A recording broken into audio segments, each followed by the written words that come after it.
अस्सलाम वालेकुम, आप सबको मैं वेलकम करता हूं हमारे फाइवर स्मार्ट कोर्स की एक और नई क्लास में।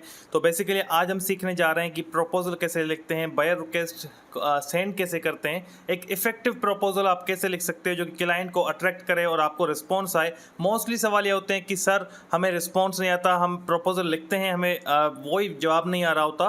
तो काइंडली सबसे पहले तो मैं आपको ये बता दूं कि मैंने बायर रिक्वेस्ट को इन डिटेल समझाया हुआ कि बायर रिक्वेस्ट होती क्या है, उसको सेंड करते टाइम किस चीज़ों का ख्याल रखना चाहिए। तो अगर वो क्लास आपने नहीं देखी तो यहाँ पे आपको आई बटन में लिंक मिल जाएगा, उस पर क्लिक करके पहले वो क्लास देखें, बाद में आप आके ये क्लास देखेंगे तो आपको ज़्यादा बेनिफिट मिलेगा। इस क्लास में मैं सिर्फ ये समझाने जा रहा हूँ कि आप बायर रिक्वेस्ट लिखते कैसे हैं और कौन से क्लाइंट को बायर रिक्वेस्ट भेजनी चाहिए, कौन सी बायर रिक्वेस्ट पे ऑफर नहीं भेजनी चाहिए। तो मैं सिर्फ आपको ये दो चीज़ें सिखाऊंगा। अगर आपको बायर रिक्वेस्ट के बारे में नॉलेज लेनी है तो इस आई बटन में जो मैंने लिंक दिया हुआ है उस पर जाके क्लिक करें और वो पहले वीडियो आप देख लें। तो चलिए स्टार्ट करते हैं। सबसे पहले हम अपना ब्राउज़र खोल लेंगे, आप अपना फाइवर अकाउंट खोल के बायर रिक्वेस्ट में आएंगे। तो बायर रिक्वेस्ट में देखें आपके सामने यहाँ पर जो बायर रिक्वेस्ट शो हो रही होंगी आप वो चेक करेंगे, जो आपको अच्छी लगे उस पर आप बिड कर सकते हो। कुछ चीज़ें आपको नोट करनी है। यहाँ पर देखें ऑफर कितनी सेंड हो चुकी है, इनको आपने ये नोट करना है। इनको 30 ऑफर जा चुकी हैं। अच्छा एक बात कि लोग कहते हैं जिसको 50 से ज़्यादा ऑफ़र चली गई हो तो आप उसको ऑफ़र ना भेजा करें। देखें अगर आपके पास ऑफ़र्स बच रही हैं रात के टाइम तक तो फिर उस पर भी बिड कर दिया करें। जिस बायर रिक्वेस्ट पे काफ़ी ऑफर्स चली गई हैं उस पर आप ना भेजें अगर आपके पास ऑप्शंस हैं तो। पर अगर ऑप्शन नहीं है और वही बच रही हैं और वैसे भी आपकी जो 10 ऑफर्स दिन में होती हैं बायर रिक्वेस्ट की तो वो एक्सपायर हो जाएंगी, तो उससे अच्छा है कि आप उन पर भेज दो। पर अगर ऑप्शन हैं तो फिर दूसरों पे भेजें जिन पे कम कंपटीशन हुआ है अभी तक। सो देखें इसमें मुझे कोई ऐसी डिटेल अभी तक इनमें बायर रिक्वेस्ट दिख नहीं रही जिसमें आपको मैं प्रॉपर तरीके से आइडिया दूं कि बायर रिक्वेस्ट लिखनी कैसे। मैं चाह रहा हूं कि ऐसी कोई बड़ी हम जो इंस्ट्रक्शन वाली बायर रिक्वेस्ट लें जिसमें मैं आपके काफ़ी कॉन्सेप्ट क्लियर कर सकूं। तो मैं आप सेंट ऑफर्स में जाता हूं और पुरानी किसी बायर रिक्वेस्ट के हिसाब से आपको प्रपोजल लिख के दिखाता हूँ। सो बेसिकली मैंने एक सेंट ऑफर में से ये एक बायर रिक्वेस्ट निकाली हुई है, इस पर मैं अभी प्रपोजल लिखूंगा इसके बारे में। अब देखिए क्लाइंट कह रहा है रीड बिफोर अप्लाइंग प्लीज़, आपको मतलब पढ़ना है अप्लाई करने से पहले। बहुत सारे लोग क्या करते हैं बस ऐसे ही कॉपी पेस्ट दे धड़ाधड़ और कुछ सोचते ही नहीं है कि सामने वाला बंदा पूछ क्या रहा है, कह रहा है, बस कॉपी पेस्ट कॉपी पेस्ट। तो बहुत सारे क्लाइंट तो ऐसा भी करते हैं कि वो अपनी बायर रिक्वेस्ट में कहीं एक वर्ड लिखते हैं कि आप सबसे स्टार्टिंग करते टाइम अपनी ऑफ़र में ये वर्ड यूज़ कीजिएगा ताकि मुझे पता चले कि आपने ये पूरा पढ़ा है। तो वो बाकी रिक्वेस्ट को ध्यान में ही लेते ही नहीं है। तो आपको ये भी ख्याल रखना है, उसको हमेशा अच्छे से पढ़ना है। चाहे 2 मिनट एक्स्ट्रा ले लें पर उसकी रिक्वायरमेंट्स को पढ़ें, उसको समझें और उसके रिलेटेड जवाब दें। इतना भी जल्दी नहीं करें कि भेजने के चक्कर में कि आप एक कॉपी पेस्ट भेज दें और उससे तो कभी आपको रिस्पॉन्स आना नहीं है। तो काइंडली आप प्रॉपर तरीके से उसको समझा करें कि क्लाइंट डिमांड क्या कर रहा है। अगर आपने डिमांड को एड्रेस कर लिया सो देखें अभी हम जो सीखने जा रहे हैं इसमें क्या कह रहा है, looking for a talented creative Photoshop artist. एक क्रिएटिव फोटोशॉप आर्टिस्ट की हमें ज़रूरत है जिसको मैनिपुलेशन करनी पड़ेगी एक इमेज पर, और अगर उसने अच्छी मैनिपुलेशन कर ली तो हम उसको दूसरी पिक्चर्स भी देंगे। सो उनको कोई ऐसा बंदा चाहिए जो कि अच्छे से कम्युनिकेट कर सके, अवेलेबल हो और उनके इंस्ट्रक्शन को प्रॉपर तरीके से फॉलो करे और जल्दी काम करके दे। सो उनको सोर्स फाइल चाहिए होगी 300 DPI में, PSD वर्जन में, एडोब के फोटोशॉप के PSD वर्जन में। और उसका कैनवा देखें, जो कैनवा इसने मेंशन किया मुझे लगता है ये कैनवस लिखना चाह रहा होगा, इसने कैनवा नहीं लिखा होगा तो इसने कैनवस लिखना होगा। कैनवस क्या होता है, एडोब का जो बोर्ड होता है ना जहाँ पे हम पिक्चर्स वगैरह प्लेस करते हैं, तो जैसे कि हम इलस्ट्रेटर में प्लेस करते हैं तो वो आर्ट बोर्ड होता है। तो एडोब में जो जिस चीज़ पे हम प्लेस करते हैं उसको हम कैनवस कहते हैं। तो आई थिंक इसने एस नहीं लिखा, ये कैनवा नहीं कहना चाह रहा, ये कैनवस कहना चाह रहा है कि कैनवस आपको 7000 बाय 5500 रखना है पिक्सल्स का। Attached in this style I am looking for a पे इज़ $10 पर पिक्चर। तो उसने नीचे एक स्टाइल भी अटैच किया हुआ है इमेज में कि आप ये स्टाइल मुझे चाहिए और $10 में पर पिक्चर दूंगा। तो ये बजट काफ़ी सही दे रहा है एक पिक्चर के हिसाब से। अब हम चलिए स्टार्ट करते हैं इस पर बायर रिक्वेस्ट लिखना। सो बेसिकली अब हम यहाँ पर प्रपोजल लिखने जा रहे हैं। तो हम सबसे पहले क्या लिखेंगे, ये इसने सबसे पहले हमसे इसको फोटोशॉप आर्टिस्ट की ज़रूरत है। देखें आपको सबसे पहले लिखना है हाय। मैं कहता हूँ ग्रीटिंग्स भी यूज़ नहीं किया करें, ग्रीटिंग्स हेलो वगैरह यूज़ नहीं किया करें, हाय यूज़ किया करें या हे यूज़ किया करें। इससे क्या फ़ायदा होता है, ग्रीटिंग्स एक ज़्यादा लेटर्स वाला वर्ड है और ये एक आम वर्ड बन चुका है अब, जैसे कि मतलब हमारे बड़े बड़े मेंटोर्स ने बताया कि आप पहले पहले ग्रीटिंग्स लिखा करें, तो वो इस चीज़ की आदत पड़ चुकी है उनको। तो आप थोड़ा यूनिक करें, थोड़ा चेंजिंग लाएं, हे लिखें या हाय लिखें, और उसके बाद क्लाइंट का नाम लिखना है आपने। ये बहुत ज़रूरी प्रोसेस है, ये बहुत अच्छा इम्पैक्ट डालता है क्लाइंट पे। तो कोशिश करना है आपने नाम ज़रूर यूज़ करना है क्लाइंट का। कैसे ही अगर आपके पास नाम शो नहीं होता तो मैंने एक्सटेंशन बताई हुई है फेवलेटिक्स, तो आप वो पीछे की क्लास में जाके देख सकते हैं, वो कोई मसला नहीं है। अच्छा, उसके बाद हम नाम यहाँ पर इसका पेस्ट कर देते हैं। मैंने इसका नाम पेस्ट कर दिया, और उसके बाद देखें इसका नाम थोड़ा अजीब सा है। बहरहाल मैंने, आप जब नाम आपको समझ ना भी आ रहा हो तो आप उसका यूज़र नेम कॉपी करके पेस्ट कर सकते हैं, कोई मसला नहीं है। है के बाद हम लिखेंगे, तो यहाँ पर हम लिखेंगे अपने हिसाब से उसका सॉल्यूशन। कभी भी आपने ऐसा नहीं लिखना, देखें जब बायर के पास रिक्वेस्ट जाती है ना आपकी, तो वो उसकी पहली 2 लाइंस उसको ऐसे ही शो हो रही होती हैं। तो अगर 2 लाइंस उसको अच्छी लगती हैं तभी वो आपके प्रपोजल पे क्लिक करता है, उसको आगे पढ़ता है। वहाँ पे रीड मोर का ऑप्शन आता है, फिर वो उस पर क्लिक करके आगे पढ़ता है। तो मतलब 2 लाइन्स या 3 लाइन जो ऊपर आती हैं वो आपकी इतनी अच्छी होनी चाहिए कि बायर को मजबूर कर दें कि वो मोर पे क्लिक करके आपकी पूरी ऑफ़र पढ़े। तो आपकी वो पूरी ऑफ़र तभी पड़ेगा जब आपकी 2 लाइंस अच्छी होंगी। अगर वही 2 लाइंस आप इसमें वेस्ट कर देंगे, आई एम एक्सपीरियंस फोटोशॉप ये वगैरह, तो इसमें क्या फ़ायदा। लोग क्या करते हैं, शुरुआत में अपनी मतलब बताना शुरू कर देते हैं, मैं इतना तजुर्बा रखता हूँ, ये करता हूँ, वो करता हूँ। ऐसा कुछ भी नहीं किया करें। आप देखें, मैं आपको बताऊंगा कि आप इसको ऐसे हैंडल करें कि लिखें, आई will manipulate your one image with high quality in Photoshop, creative Photoshop user, I will do creative manipulation and give you unlimited revisions। इसके बाद इसने कहा है कि वो जो कम्युनिकेट सही करे, इंस्ट्रक्शन को फॉलो करे। तो आप इसको लिख दें, I will follow all the guidelines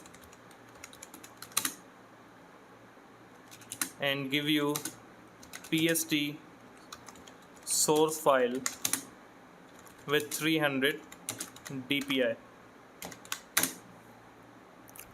so इसको आपने ऐसा लिखा, एंड लास्ट में इधर लिख दें, would you like to see a free demo on your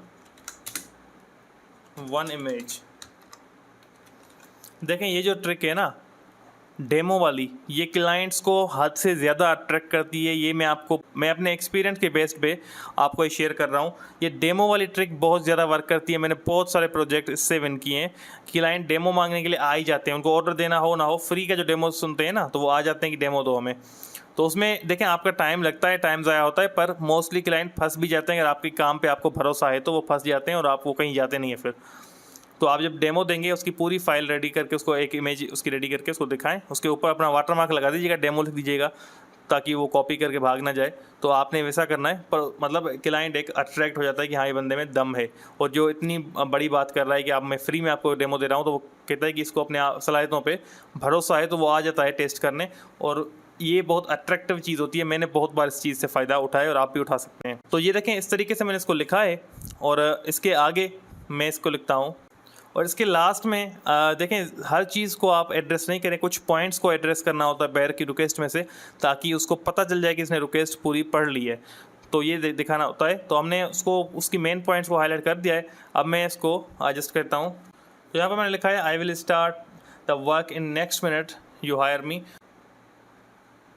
so मैंने इसको यहाँ पर देखें अब कर दिया है, इसको पैराफ्रेज, और यहाँ पर हमारे पास आ गया हेलो देयर। सो मैं इसको हेलो को कर देता हूँ है, एंड उसके बाद कर देते हैं, हम आगे देखते हैं। I will manipulate your one picture with high quality in Photoshop the creative Photoshop user. I will make a creative manipulation and provide you unlimited revision. I will respect all the guidelines and supply को आप change कर दें and provide कर दें, and provide PSD source file with 300 DPI। Would you want to view a free demo. So इसको कर दें, see a free demo on your one of image if you hire me. So ये इसने देखें, क्विलबोर्ड कभी कभी मैंने आपको बताया है मिस्टेक करता है। सो इसको हम यहाँ तक कट कर देते हैं, और इसको मैं चेंज कर दूँगा, I will begin work as soon as you employ me. So I will begin को आप चेंज कर दें, I will start work, I will start the work कर दें इसको आप खुद ही, I will start the work as soon as you employ me, as soon you hire me. इसको आप सिलेक्ट करके या फिर इसके सामने अपना जो आपने कॉपी किया था वो पेस्ट कर सकते हैं और इसको आप कॉपी करके लेके आ जाएं। अच्छा, इसमें मैं आपको कुछ और चीज़ें समझाना चाहूँगा। तो हम वैसे भी इसको सेंड नहीं कर रहे प्रपोजल को, ये सेंट बाय रिक्वेस्ट है, तो मैं आपको कुछ चीज़ें इसमें और भी समझा दूँगा वर्ड में। मैं इधर आ जाता हूँ और इसको मैं पेस्ट कर देता हूँ। इसमें काफ़ी चीज़ें और भी हो सकती हैं जो कि हम कर सकते हैं। अब देखें, यहाँ पर हमने जो नाम लिखा था वो हमने कॉपी नहीं किया, उसका नाम यहाँ पर हम हटा चुके थे, तो इसको मैं नेम सिर्फ ऐसे लिख देता हूँ, क्लाइंट का name. I will manipulate your one of picture with high quality in Photoshop. और देखें, मैंने उसकी चीज़ को एड्रेस किया है। ऐसा नहीं कि आप हर प्रपोजल में ऐसा लिखो कि आई will manipulate your one of picture. देखें, ऐसा नहीं करते। उसने एक पिक्चर को कहा है कि आप करके दें, अगर हमें काम पसंद आया तो हम और भी आपको पिक्चर्स देंगे। तो मैंने इस वजह से लिखा है, as a creative Photoshop user I will make a creative manipulation and provide you PSD source file with 300 DPI। Would you like to see a free demo. इधर हम लगा देंगे क्वेश्चन मार्क और इसको हम कर देते हैं enter. I will start the work as soon as you hire me. देखें, एक ये मेथड हो सकता है और ये आप कह रहे होंगे कि सर बहुत डिटेल मैटर है, इसमें टाइम लग जाएगा। कोई टाइम नहीं लगता। आप प्रैक्टिस, जब मैं भी आपको समझा रहा हूँ तो भी टाइम लग रहा है। अगर आप सिर्फ अपने माइंड से लिखेंगे, उसको पैराफ्रेज करके उधर कॉपी पेस्ट कर देंगे। देखिए, लिखना तो आपको दोनों साइड पे है ना। आप अगर फाइवर पे लिख रहे हो तो भी आपको बाय रिक्वेस्ट लिखनी पड़ेगी, अगर आप इधर क्विल बोर्ड में लिखोगे तो भी लिखनी पड़ेगी। तो लिखने के बाद जब पैराफ्रेज पे आप क्लिक करते हो तो बस जस्ट वो वर्ड्स अच्छे से बन के आ जाते हैं और आपकी बाय रिक्वेस्ट और भी इफेक्टिव हो जाती है। तो इस चीज़ को आपको ध्यान में रखना है। अब देखें, ये एक हो गया, हमने नॉर्मल प्रपोजल लिखा। कभी भी सेम प्रपोजल यूज़ नहीं करना, कभी भी उस जैसा लिखना नहीं है। हर बार यूनिक प्रपोजल लिखें, डिफरेंट लिखें, जैसी क्लाइंट की रिक्वायरमेंट है वैसे ही स्टार्ट लें। अब फॉर एग्जांपल एक क्लाइंट कह रहा है ये अर्जेंट टास्क है, 2 घंटे में मुझे चाहिए, तो उसमें आप पता है क्या करते हैं, उसमें आप ये नहीं कर सकते कि हेलो, उसका नाम वगैरह ये आप बाद में करेंगे। आप वहाँ पे क्या करेंगे, सबसे पहले ऊपर आप, क्योंकि मैंने आपको बताया है कि जो बायर होता है उसको हमारी रिक्वेस्ट की 2 लाइंस पहली शो होती हैं, फिर वो रीड मोर पे क्लिक करता है तो दूसरी लाइंस पढ़ता है, अदरवाइज उसको फाइवर शो ही नहीं करता। तो आपको उसको जल्दी काम चाहिए, तो आप उसको कैसे बुलाएंगे, यहाँ पे लिख दें I will do your work with in 1 hour super fast delivery. So आपने इसको अट्रैक्ट कर दिया कि उसका काम आप जल्दी करेंगे, जो चीज़ वो डिमांड कर रहा है तो उसको आपने उस हिसाब से अट्रैक्ट कर दिया। और उसके बाद आप बेशक लिख दें हे, उसका हे कर दें, उसका नेम वगैरह लिख के आप उसको पूरी रिक्वेस्ट में बेशक ला दें। पर देखें, शुरुआत में आपको उसकी मेन पॉइंट पकड़नी है कि उसको चाहिए क्या। ऐसा नहीं हो कि आप उसकी मेन पॉइंट पकड़े ना, वो जो चीज़ की डिमांड कर रहे हैं उसको वो चीज़ आप पहली लाइन में देंगे, तभी वो आपसे बात करेगा।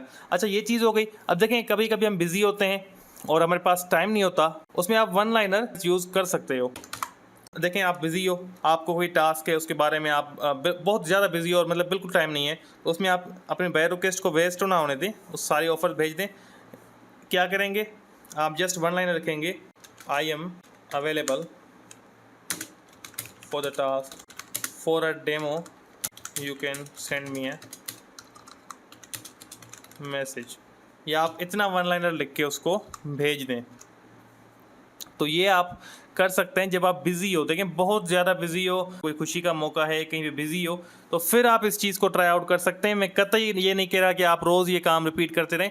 जब बहुत ज़्यादा बिज़ी हो, आपके पास बिल्कुल टाइम नहीं है, आप देख रहे हैं मैं नहीं आज भेज पाऊँगा सारी रिक्वेस्ट कंप्लीट, तो फिर आप इसको बस क्लाइंट्स को भेज दें। आपका लग गया तो और फिर भी आपको काम मिल जाएगा।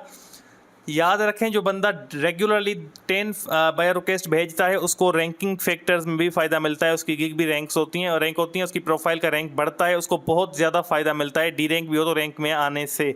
तो बायर रिक्वेस्ट 10 की 10 आपको भेजनी है, या आपके अकाउंट को रैंकिंग में फ़ायदा देता है, ये आपको जहन में रखना है। और ये 1 लाइनर तब यूज़ करना है जब आपको बहुत ज़्यादा इमरजेंसी हो। ऐसा नहीं हो कि आप रेगुलरली यूज़ कर रहे हो, ये कतई रिकमेंडेड नहीं है किसी भी मेंटोर की तरफ से। जस्ट ये मैं आपको इमरजेंसी केस में बता रहा हूँ कि जब आपकी वेस्ट हो रही हो ऑफर्स, उससे अच्छा है कि आप उनको इस तरीके से यूज़ कर लें। बाकी जो मैंने तरीका बताया वही आपको फॉलो करना है। अब ऐसा नहीं हो कि जो मैंने प्रपोजल लिखा है उसका आप टेम्पलेट बना के यूज़ करना शुरू कर दो, ऐसा कतई नहीं कीजिएगा। अपने प्रॉपर तरीके से अपनी बात समझाएं और जितना शॉर्ट रख सकते हैं ना प्रपोजल को, उतना आपके लिए फ़ायदा है। ऐसा भी नहीं कि बिल्कुल 2 लाइन में कर दें, पर प्रॉपर तरीके से और उसकी बात को समराइज़ कर लें। देखें, मैंने उसके जो कीवर्ड्स हैं, उसके जो अल्फाज थे, वो मैंने अपने ऑफ़र में मेंशन किए ताकि उसको पता चले कि इसने मेरी ऑफ़र पढ़ी है। उसने 300 DPI मांगी, मैंने वो मेंशन की। उसने PSD सोर्स फाइल मांगी, वो मैंने मेंशन की। क्रिएटिव फोटोशॉप यूज़र उसने यूज़ किया, मैंने भी यूज़ किया। तो उसको पता लगा कि हाँ, इसने मेरी पूरी चीज़ें पढ़ी हैं। उसने कहा मेरे इंस्ट्रक्शन फॉलो करना, तो मैंने यहाँ पर लिखा आई will respect all the guidelines. तो देखें, आपको प्रॉपर तरीके से उसकी चीज़ें अपने सॉल्यूशन में एड्रेस करनी है, ताकि इसको फील हो कि इसने मेरे प्रोजेक्ट को पढ़ा है और उसका ही आंसर दे रहा है। तो उसको मेरे प्रोजेक्ट में उसको पता चले कि ये इंटरेस्टेड है। तो उसको आपको अट्रैक्ट करना है अपनी बातों से, और उसकी प्रॉब्लम के बारे में बात करें। आपके एक्सपीरियंस से, आपकी दूसरी चीज़ों से कोई ताल्लुक नहीं क्लाइंट का, कि आप इतने फ़ने खान हो, आप कितने एक्सपर्ट हो, कोई फ़ायदा नहीं उस चीज़ का। आपने सिर्फ क्लाइंट की जो मेन पॉइंट्स हैं वो एड्रेस करनी है, और उसके बाद आपने वो वहीं पे चीज़ को ख़त्म कर देना है। तो उम्मीद है कि आपको सारी चीज़ें क्लियर हो गई होंगी, और बायर रिक्वेस्ट का कैसे भेजनी है आपको ये समझ में आ गया होगा। अच्छा, अब एक और बात है कि आप ये सोचते हैं कि हमें किस बायर रिक्वेस्ट पे बिड करना चाहिए, ऑफ़र भेजनी चाहिए, किस पे नहीं भेजनी चाहिए।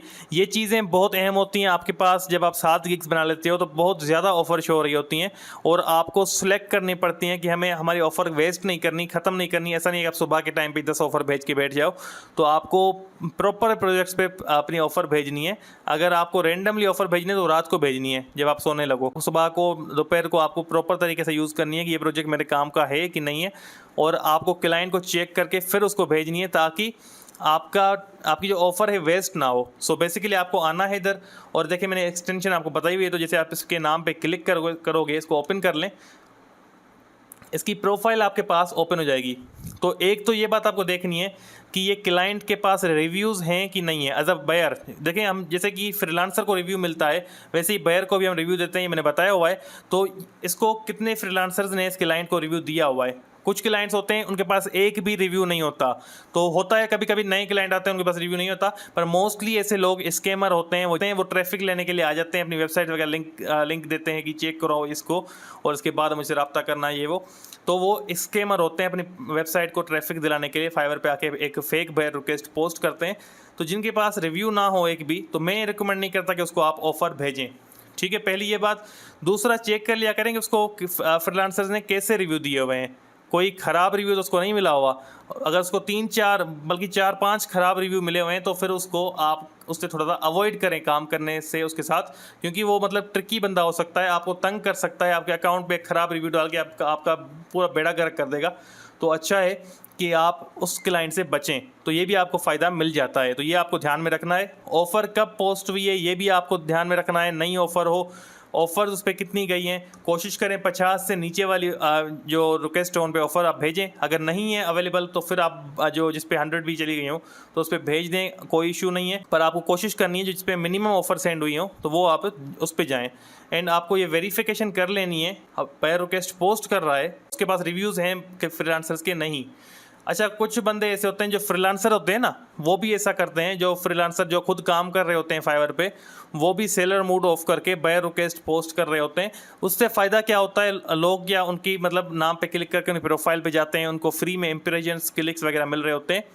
तो इस वजह से वो फेक बायर रिक्वेस्ट पोस्ट करते हैं और ऑर्डर किसी को नहीं देते, जस्ट वो पोस्ट करते हैं कि हमें ये बंदा चाहिए इस हेल्प के लिए। हालांकि वो खुद फ्रीलांसर होते हैं, तो वो हेल्प ले रहे होते हैं, जस्ट उनको इंप्रेशंस और फेक क्लिक्स चाहिए होते हैं। हालांकि उससे कोई फ़ायदा नहीं मिलता, पर वो समझते हैं हमें फ़ायदा मिलेगा। तो आप जो खुद फ्रीलांसिंग कर रहा हो और बायर रिक्वेस्ट पोस्ट कर रहा हो, मतलब वो आपको कैसे पता चलेगा कि आप उसकी प्रोफाइल खोलोगे, उसकी इधर गिग्स बनी हुई होगी आपकी तरह, उसकी प्रोफाइल पे यहाँ पे कॉन्टैक्ट मी का ऑप्शन भी लिखा होगा, तो मतलब वो खुद भी फ्रीलांसर है फाइवर पे। तो उसकी ऑफ़र पे भी आपको बिड नहीं करनी, उससे भी आपको बचना है। जिसके पास ऐसे रिव्यूज़ हों तो उसी क्लाइंट के ऊपर आपको बिड करना है, और कोशिश करनी है कि आपको अच्छी कंट्रीज़ के क्लाइंट को ऑफ़र भेजनी है। जैसे कि यूरोपियन जो कंट्रीज़ हैं, जैसे कि यूनाइटेड स्टेट्स, यूनाइटेड किंगडम वगैरह, तो इन कंट्रीज़ को आपको ऑफ़र भेजनी है। और पाकिस्तान या फिर एशियन कंट्रीज़ को आपको अवॉइड करना है, नाइजीरिया को आपको अवॉइड करना है। देखिए, ये क्लाइंट्स जो एशियन क्लाइंट होते हैं बहुत तंग करते हैं, आपकी प्रोफाइल का बेड़ा गर्क कर देते हैं। तो इनसे बचिएगा, कोशिश कीजिएगा इनसे काम लीजिए ही मत, और इनसे बचिए एशियन क्लाइंट से। और नाइजेरियन से तो मैं कहूँगा बहुत बहुत दूर रहिएगा, वो आपको बहुत ही स्कैम करके आपके साथ और आपकी प्रोफाइल ख़राब कर देते हैं। तो कोशिश करें कि यूरोपियन कंट्रीज से जो क्लाइंट हो उनकी आप बायर रिक्वेस्ट पे ऑफ़र भेजें, और वो आपको अच्छा रिस्पॉन्स भी देंगे। आप मेहनत करें तो इंशाल्लाह उम्मीद है आपको एक सेशन डिटेल में समझ में आ गया होगा किस जगह पे आपको ऑफ़र भेजनी है, किस पे नहीं भेजनी। और कोशिश किया करें $1-2 कम बजट कर दिया करें इसका। जैसे कि इसका बजट है $10 तो इसको ऑफ़र दे दें $8 की। इसका काम है 7 डेज़ का, तो आप लिख दें 2 दिन या 3 दिन, जितना वैल्यूएबल लगे, मतलब जितना आपको लगे आप कर लोगे। उससे क्या होगा, क्लाइंट अट्रैक्ट होता है। ये कुछ टिप्स होती हैं, तो क्लाइंट की ये चीज़ें आप फॉलो करके उन पे आप बायर रिक्वेस्ट भेजोगे तो इंशाल्लाह आपको रिस्पॉन्स ज़रूर मिलेगा 100%। तो उम्मीद है कि आपको बायर रिक्वेस्ट लिखना, उसके टिप्स, उसकी चीज़ें समझ में आई होंगी। बहुत ही बेहतरीन और अहम क्लास थी आज के कोर्स की ये। तो अब कल हम थोड़ा सा देखने जा रहे हैं पोर्टफोलियो क्या होता है। पोर्टफोलियो के बारे में सवाल आ रहे हैं काफ़ी कि सर होता क्या है, वो बनाते कैसे हैं, कौन सी वेबसाइट सही रहती है। तो उसके बारे में कल बात करेंगे और परसों इंशाल्लाह फिर देखते हैं मेरे क्या टॉपिक होता है। अभी सोच रहा हूँ कि फाइवर के टेस्ट क्लियर करना परसों सिखाऊँ। जिनको भी हमारे व्हाट्सएप ग्रुप में ऐड होना हो तो नंबर आपकी स्क्रीन पे शो हो रहा है, इस पर मुझसे रब्ता कर लें तो मैं आपको हमारे व्हाट्सएप ग्रुप में ऐड कर दूंगा। अल्हम्दुलिल्लाह हमारे पास अभी भी 400 से ज़्यादा स्टूडेंट्स पढ़ रहे हैं हमारे ग्रुप्स में, और हमारे लाइव सेशन फेसबुक पे होते हैं, उन पे आ रहे हैं। और हमारे लाइव सेशंस में बहुत सारे एक्सपीरियंस बंदे आते हैं, ज्वाइन करते हैं, स्पीकर्स जो मैं खुद होता हूँ, मेरे 1-2 और दोस्त हैं वो होते हैं, और सारे अपने एक्सपीरियंस की बिना पे क्वेश्चंस के आंसर करते हैं। और हम कोशिश करते हैं स्टूडेंट्स को सबके एक्सपीरियंस से फ़ायदा मिले और ज़्यादा से ज़्यादा उनको हेल्प करें। तो उम्मीद है कि आपको क्लास पसंद आई होगी और आप सब इस क्लास पे अपना रिस्पॉन्स ज़रूर शो करना है आपने। तो मिलते हैं अगली क्लास में, तब तक के लिए ख्याल रखिएगा अपना। अल्लाह हाफिज़।